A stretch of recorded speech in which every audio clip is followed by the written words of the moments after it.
ലോക ചരിത്രത്തിൽ ധാരാളമായി തർക്ക വിതർക്കങ്ങളും വാദപ്രതിവാദങ്ങളും ഖണ്ഡന മണ്ഡനങ്ങളുമൊക്കെ നമ്മൾ പലപ്പോഴും കേൾക്കാറുണ്ട് പല കാര്യങ്ങളെ ചൊല്ലി. പക്ഷേ ലോക പ്രശസ്തരായ പണ്ഡിതന്മാരുടെ ഇടയിൽ ഒരു കാര്യത്തിൽ പരസ്പര ബഹുമാനത്തോടെ പരസ്പര ആദരവ് തന്നെ നിലനിർത്തിക്കൊണ്ട് ഇസ്ലാമിക പണ്ഡിതന്മാരുടെ ഇടയിൽ ഒരു വലിയ അഭിപ്രായ വ്യത്യാസമുണ്ട്. മക്കയ്ക്കാണോ ബഹുമാനം കൂടുതൽ, അതെല്ലാം മദീനയ്ക്കാണ്. ഏറ്റവും കൂടുതൽ പവിത്രത ഏത് ഭൂമിക്കാണ്? ഇക്കാര്യത്തിൽ ഇസ്ലാമിക ചരിത്രത്തിലെ പണ്ഡിതന്മാർ തമ്മിൽ നമ്മെ വല്ലാതെ വിസ്മയത്തിന്റെയും അനുരാഗത്തിന്റെയും അത്ഭുതത്തിന്റെയും അത്യാഗ്രഹത്തിന്റെയും പദവിയിലോട്ട് കൊണ്ടുപോകുന്ന ഒരു വല്ലാത്ത തർക്കം നമുക്ക് കാണാം. ഭൂരിഭാഗം പണ്ഡിതന്മാർ അത് ഏറ്റവും കൂടുതൽ പവിത്രത മക്കയ്ക്കാണ്. ഒരു വിശ്വാസിയുടെ ജീവിതത്തിലെ ഏറ്റവും പ്രധാനപ്പെട്ട അവന്റെ വിശ്വാസം ബന്ധപ്പെട്ട് കിടക്കുന്ന രണ്ട് നഗരങ്ങളാണ് മക്കയും മദീനയും. ബഹുഭൂരിപക്ഷം പണ്ഡിതന്മാരും പറഞ്ഞു, ലോക ചരിത്രത്തിൽ ഇസ്ലാമിക ദർശനത്തിൽ ഇസ്ലാമിക ശരീഅത്തിൽ ഏറ്റവും കൂടുതൽ പവിത്രത മക്കയ്ക്കാണ്. കാരണം മക്കയാണ് ഏറ്റവും മുബാറക്കായ സ്ഥലം. അതിനവര് തെളിവായി പറഞ്ഞത് അള്ളാഹുവിന്റെ വിശുദ്ധമായ ഖുർആനിൽ അള്ളാഹു തന്നെ പറഞ്ഞിട്ടുണ്ട് മക്ക പവിത്രമാണെന്ന്. ഇന്ന അവ്വല ബൈത്തിൻ വുദിഅ ലിന്നാസി ലല്ലദീ ബിബക്കത മുബാറക വഹുദൻ ലിൽ ആലമീൻ. അള്ളാഹുവിന്റെ ഖുർആനിൽ അള്ളാഹു തന്നെ പറഞ്ഞത് ഇന്ന അവ്വല ബൈത്തിൻ വുദിഅ ലിന്നാസി ലല്ലദീ ബിബക്കത മുബാറക. ബക്കത്തുൽ മുബാറക, അനുഗ്രഹീതമായ താഴ്വര എന്ന് അള്ളാഹുവിന്റെ വിശുദ്ധമായ ഖുർആൻ സൂചിപ്പിച്ചത് മക്കയെ കുറിച്ചിട്ടാണ്. അതുകൊണ്ട് മക്കയാണ് ഏറ്റവും പവിത്രമായ.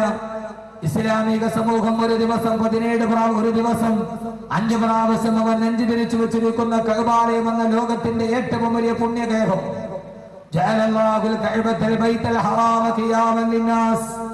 ഈ ലോകത്തിന്റെ തന്നെ അസ്തിത്വത്തിന്റെ കാരണമെന്ന് വിശുദ്ധമായ ഖുർആൻ വ്യാഖ്യാനം കൊടുത്ത വിശുദ്ധമായ കഅബാലയം നിലനിൽക്കുന്നത് മക്കയിലായതുകൊണ്ടും ആദരവായ പ്രവാചകൻ നബി മുഹമ്മദ് മുസ്തഫ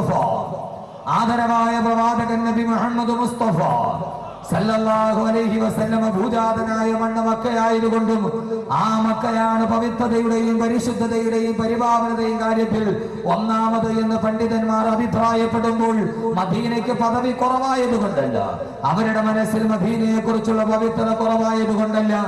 പക്ഷേ മറുവിഭാഗം പണ്ഡിതന്മാര് പറഞ്ഞു ഇല്ല, ഏറ്റവും കൂടുതൽ പവിത്രത മദീനയ്ക്കാണ്. ഏറ്റവും കൂടുതൽ പവിത്രത മദീനയ്ക്കാണ്. എന്താണ് അവര് പറഞ്ഞതെന്നറിയോ? മദീനക്കാണ് ഏറ്റവും കൂടുതൽ പവിത്രത എന്ന് പറയാനുള്ള കാരണം എന്താ? അള്ളാഹുവിന്റെ വിശുദ്ധമായ ഖുർആൻ തന്നെ ലോകത്തോട് പറഞ്ഞ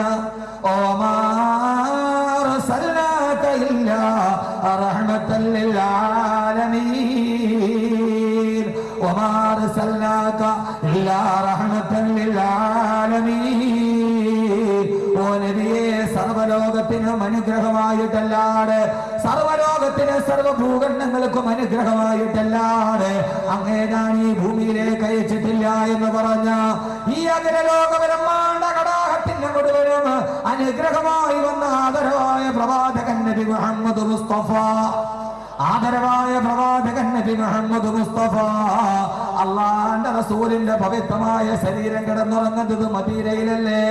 അതുകൊണ്ട് മദീനക്കാണ് പവിത്രതയെന്ന് ഇമാമു ദാരിൽ ഹിജറ എന്ന അപരനാമത്തിൽ അറിയപ്പെടുന്ന ഇമാം മാലിക് റഹ്മത്തുള്ളാഹി തആല അടക്കമുള്ള പണ്ഡിതന്മാര് പലപ്പോഴും പറഞ്ഞിട്ടുണ്ടെങ്കിൽ എന്റെ പ്രിയപ്പെട്ട സഹോദരങ്ങളെ, പരസ്പര ബഹുമാനം നിലനിർത്തി മറ്റൊന്നിനെ ഇകഴ്ത്താനല്ല, മറ്റൊന്നിനെ താഴ്ത്താനല്ല, ഒന്നിനോടുള്ള അനുരാഗം മനസ്സ് മുഴുവനും നിറഞ്ഞു നിൽക്കുമ്പോ മക്കയാണോ മദീനയാണോ അനുഗ്രഹീതമെന്ന കാര്യത്ത് ലോക പ്രശസ്തരായ മഹാരഥന്മാരായ പണ്ഡിത പടുക്കൾ പോലും തർക്കം പറഞ്ഞ ലോകത്തിലെ ഏറ്റവും വലിയ പുണ്യമായ ഗേഹമില്ലേ?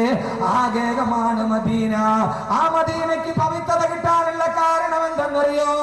ആദ്യം നമുക്ക് മദീന പരിചയപ്പെടാം. എന്താണ് ആ നഗരത്തിന്റെ പ്രത്യേകത? എന്താണ് ആ നഗരത്തിന്റെ പ്രത്യേകത? അള്ളാന്റെ റസൂലിന് അഭയമരുളിയ മദീന, അള്ളാന്റെ റസൂലിന്റെ ജീവിതത്തിന്റെ ശരീരം ഏറ്റുവാങ്ങിയ മദീന. ആ മദീനയിലല്ലയോ അള്ളാന്റെ റസൂല് കിടക്കുന്നത്. സഹോദരങ്ങളെ, അനുരാഗത്തിന്റെ തീവ്രതയിൽ നോക്കിയാൽ, ആശിക്കിന്റെ ഹൃദയത്തിലൂടെ നോക്കിയാൽ മാറ്റി പറയാൻ കഴിയുമോ? അല്ലാഹുവിന്റെ റസൂലിന്റെ ശരീരം കിടക്കുന്ന ഏറ്റവും വലിയ ശരീരത്തെക്കാൾ, ആ മണ്ണിനേക്കാൾ വലിയ പവിത്രത എവിടെയാണ് കിട്ടുക? ബഹുമാനപ്പെട്ട കവി പറഞ്ഞതുപോലെ, ആകാശത്തിലേക്ക് നിങ്ങളൊന്ന് നോക്കുക, നീലവിഹായുസിലേക്ക് നിങ്ങളൊന്ന് നോക്കുക. ആകാശത്തിന് നടുവളഞ്ഞിരിക്കുന്നത് കണ്ടോ? ആകാശത്തിലേക്കൊന്ന് കണ്ണു തുറന്നു നോക്കിയാൽ, ആകാശത്തിലേക്കൊന്ന് കണ്ണു തുറന്നു നോക്കിയാൽ ആകാശം എങ്ങനെ വളഞ്ഞിട്ടാണ് ഇരിക്കുക? എങ്ങനെയാണ് ആകാശം വളഞ്ഞതെന്നറിയോ? ഭൂമിയുടെ വളവ് കാണാൻ കഴിയില്ല. ആകാശം നോക്കുക, കിഴക്ക് നിന്ന് പടിഞ്ഞാറോട്ട് പോകുമ്പോൾ ആകാശത്തിന്റെ നടുവിങ്ങനെ വളഞ്ഞു കിടക്കുന്നത് കാണാം. എങ്ങനെയാണ് ആകാശത്തിന്റെ നടു വളർന്നതെന്നറിയോ? അനുരാഗത്തിന്റെ കവി പറയട്ടെ, അഭിലാഷത്തിന്റെ കഥ പറയട്ടെ, അഭിവാദയുടെ കഥ പറയട്ടെ. ആ കവി പറയുകയാണ്, ഭൂമി ആകാശത്തെ നോക്കിയിട്ട് അഹങ്കാരം പറയാൻ തുടങ്ങി. ആകാശത്തെ നോക്കിയിട്ട് ഈ ഭൂമി അഹങ്കാരം പറയാൻ തുടങ്ങിയത്രേ. ആകാശമേ, എന്റെ മുകളിലാണ് നിൽക്കുന്നതെന്ന് കരുതി നീ വല്ലാതെ അഹങ്കരിക്കണ്ട. ആകാശമേ, എന്റെ മുകളിൽ നിലനിൽക്കുന്നു എന്ന് കരുതിയിട്ട് ആകാശമേ നീ വല്ലാതെ അഹങ്കരിക്കണ്ട. പവിത്രതയുടെ കാര്യത്തിൽ നിന്നേക്കാൾ ഭാഗ്യവതി ഞാനാണ്. കാരണം എന്തെന്നറിയോ? കാരണം എന്തെന്നറിയോ? അമ്മ ഹോഗയി പുഷ്ടി ബൽക്കേ ജമീൻ സേ. ഇത് കേട്ടപ്പോൾ ആകാശത്തിന്റെ നടുവളഞ്ഞു പോയി. ഭൂമി പറഞ്ഞു, ആകാശമേ, ആകാശമേ, എന്റെ മുകളിൽ നിൽക്കുന്നു എന്ന് കരുതിയിട്ട് നിനക്കല്ല പവിത്രത കൂടുതൽ. ഏറ്റവും പവിത്രതയുള്ളത് എനിക്കാണ്. കാരണം എന്തെന്നറിയോ? എന്റെ പള്ളയിലല്ലയോ മുഹമ്മദ് റസൂലുള്ളാഹ്, എന്റെ പള്ളയിലല്ലയോ, എന്റെ ഗർഭപാത്രത്തിന്റെ ഉള്ളിലല്ലയോ മുഹമ്മദ് റസൂലുള്ളാഹ് കിടന്നുറങ്ങുന്നത്. ആകാശമേ, നിന്റെ ഉള്ളിലല്ല. അതുകൊണ്ട് എനിക്കാണ് അള്ളാന്റെ അടുക്കൽ പവിത്രത കൂടുതലെങ്കിൽ ഞാനാണ് ഭാഗ്യവതി എന്ന് മിണ്ടാനറിയാത്ത ഭൂമി പറഞ്ഞ ചരിത്രം കേൾക്കണമെങ്കിൽ അതാരെ കുറിച്ചെന്നറിയോ സഹോദരങ്ങള്? ഇത് കേട്ടപ്പോൾ നാണം കാരണത്താലാണ്, ഇത് കേട്ടപ്പോൾ ലജ്ജ കാരണത്താലാണ് ആകാശത്തിന്റെ നടുവളഞ്ഞിരിക്കുന്നതെന്ന് ലോകത്തിന്റെ കവി പറഞ്ഞു പോയപ്പോ, മണ്ണിൽ കിടക്കുമ്പോൾ മണ്ണ് പോലും അഹങ്കാരം പറഞ്ഞു പോയ, കാറ്റ് പോലും അഹങ്കാരം പറഞ്ഞു പോയി. ലോകത്തിലെ ഏറ്റവും വലിയ ഭാഗ്യവതി ഞാനാണ്. കാരണം എന്തെന്നറിയോ? അനുരാഗം പൂണ്ട ആശിക്കീങ്ങൾ മുഴുവനും മദീനയിലൂടെ തടുകി തലോടി വരുന്ന എന്നോടാണ് അല്ലാഹുവിന്റെ റസൂലിനോട് സലാം പറയാൻ പറഞ്ഞത്. ഇന്നിൽ തിയാരി ഹസ്സബാ യൗമ ലൈലാ അർദിൽ ഹറം ബല്ലഗ സലാമി റൗളതൻ ഫീഹൻ നബിയുൽ മുഹ്തറം. പടിഞ്ഞാറൻ കാറ്റിനോട് പറയുമ്പോ, ഇന്നിൽ തയാരി ഹസ്സബാ, ഇന്നിൽ തിയാരി ഹസ്സബാ. അലമാലകളുടെ മുകളിലൂടെ കപ്പൽ പോകുമ്പോ, കപ്പലിന്റെ മുകൾ തട്ടിൽ നിൽക്കുമ്പോ, ആ കപ്പല് മദീനയുടെ ഭാഗത്തേക്കല്ല, കപ്പലിൽ നിൽക്കുമ്പോ പാഞ്ഞു വരുന്ന പടിഞ്ഞാറൻ കാറ്റിനോട് അനുരാഗത്തിന്റെ ഭാഷയെ, പടിഞ്ഞാറൻ കാറ്റേ നീ പോകുന്നത് മദീനയിലേക്കാണെങ്കിൽ, ഇന്നിൽ തിയാരി ഹസ്സബാ, ഇന്നിൽ തിയാരി ഹസ്സബാ യൗമ ലൈലാ അർദിൽ ഹറം. പടിഞ്ഞാറൻ കാറ്റേ, പടിഞ്ഞാറൻ കാറ്റേ, ഒരു ദിവസം നീ മദീനത്തെത്തുമെങ്കിൽ എന്റെ സലാം നീ ഒന്ന് മദീനത്തെ എന്റെ നായകനോട് പറയുമോ എന്ന് അല്ലാഹുവിന്റെ റസൂലിനോട് സലാം പറഞ്ഞു വിട്ട കാമകനോട് സലാം പറഞ്ഞു വിട്ടത് എന്നോടാണെന്ന് പറഞ്ഞ് അലറിയടിക്കുന്ന മന്ദമാരുതൽ പോലും അവകാശവാദം പറഞ്ഞ ഒരു നഗരമുണ്ടെങ്കിൽ, എന്റെ പ്രിയപ്പെട്ട സഹോദരങ്ങളെ, പുണ്യ മദീനയിലോട്ട് കടന്നു പോകുമ്പോ ആ മദീന വെറും ഒരു നഗരമല്ല, ആ മദീന വെറും ഒരു മണ്ണല്ല. ആ മണ്ണിന് പവിത്രതയുണ്ട്, പവിത്രതയുണ്ട്. ആ മദീന നമ്മുടെ മനസ്സുമായി ബന്ധപ്പെട്ട, നമ്മുടെ ആദർശമായി ബന്ധപ്പെട്ട ലോകത്തിലെ ഏറ്റവും വലിയ നാഗരികതയുടെ ഭൂമിയല്ല. അതുകൊണ്ട് എന്റെ ശബ്ദം കേൾക്കുന്ന പ്രിയപ്പെട്ട ചെറുപ്പക്കാരോട് ആദ്യമായി ഞാൻ പറയുന്ന ഒരു വിശ്വാസിയുടെ അടയാളം എന്താ? അവൻ മദീനയെ സ്നേഹിക്കണം, അവൻ മദീനയെ സ്നേഹിക്കണം. നിന്റെ നായകൻ കടന്നവന്നത് മദീനയിലല്ലയോ? ആ മദീനത്തെ നായകനെ സ്നേഹിക്കാൻ, അള്ളാന്റെ റസൂലിന്റെ നഗരത്തെ സ്നേഹിക്കാൻ അല്ലാഹുവേ നീ ഞങ്ങൾക്ക് വിധി നൽകണേ തമ്പുരാനെ, വിധി നൽകണേ തമ്പുരാനെ. മദീന ഞങ്ങളുടെ സ്വപ്നമാകാൻ, മദീന ഞങ്ങളുടെ അനുരാഗം ഭാഗമാകാൻ, മദീന ഞങ്ങളുടെ ഏറ്റവും വലിയ ആശയായി മാറാൻ. അതുകൊണ്ട് സഹോദരങ്ങളെ, ജീവിതത്തിൽ തോടും മദീന എന്ന നഗരമുണ്ടാകണം.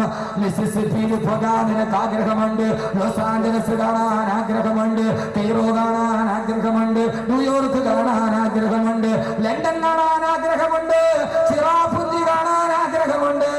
സഹോദരങ്ങളെ, സസ്യശ്യാമളമായി കിടക്കുന്ന മൂന്നാർ കാണാൻ, പൊന്മുടി കാണാൻ, ഡാർജിലിംഗ് കാണാൻ, മഞ്ഞുകണങ്ങിൽ സസ്യങ്ങളോട് ഒരുമി പിടിച്ച് കിടക്കുന്ന കാശ്മീർ കാണാൻ മനസ്സിലെപ്പോഴും ആഗ്രഹമുണ്ട്. പക്ഷേ എന്റെ മനസ്സിലൊരാഗ്രഹം തോന്നാത്തത് അള്ളാന്റെ റസൂലിന്റെ മദീനയൊന്ന് കാണാൻ, ആ മദീനത്തേക്കൊന്ന് കടന്നു ചെല്ലാൻ, ആ മദീനത്തിന്റെ ഹവറത്തിൽ ചെന്നിട്ട് അസ്സലാത്തു വസ്സലാമു അലൈക യാ റസൂലല്ലാഹ് എന്ന് ജീവിതത്തിൽ ഇതേവരെ കണ്ടുകൊണ്ട് കാണാത്ത നായകന്റെ മുമ്പിലൊന്ന് സലാം പറഞ്ഞ് തിരിച്ചു വരാൻ. അതുകൊണ്ട് സഹോദരങ്ങളെ, മദീന കാണാൻ കഴിയണം, മദീനയെ സ്നേഹിക്കാൻ കഴിയണം, അനുരാഗത്തിന്റെ പ്രതീകമായി മദീന മാറണം. കാരണം മദീന ഒരു മണ്ണ് മാത്രമല്ല, ആദരവായ പ്രവാചകൻ നബി മുഹമ്മദ് മുസ്തഫ. ലോകത്തിലെ ഏറ്റവും വലിയ നിർഭാഗ്യവാൻ ആരെന്നറിയോ? ലോകത്തിലെ ഏറ്റവും വലിയ നിർഭാഗ്യവാൻ ആരെന്നറിയുമോ? ലോകത്തിലെ ഏറ്റവും വലിയ ഭാഗ്യവാൻ മദീന കാണുന്നവനാണ്. അള്ളാഹു മരിക്കുന്നതിന് മുമ്പ് കാണാൻ അള്ളാഹു തൗഫീഖ് നൽകട്ടെ. ഉറക്കാമേ കുറെ മനുഷ്യർ മരിക്കുന്നതിനും അള്ളാഹു മദീന കാണാൻ അള്ളാഹു അവസരം നൽകട്ടെ. പണം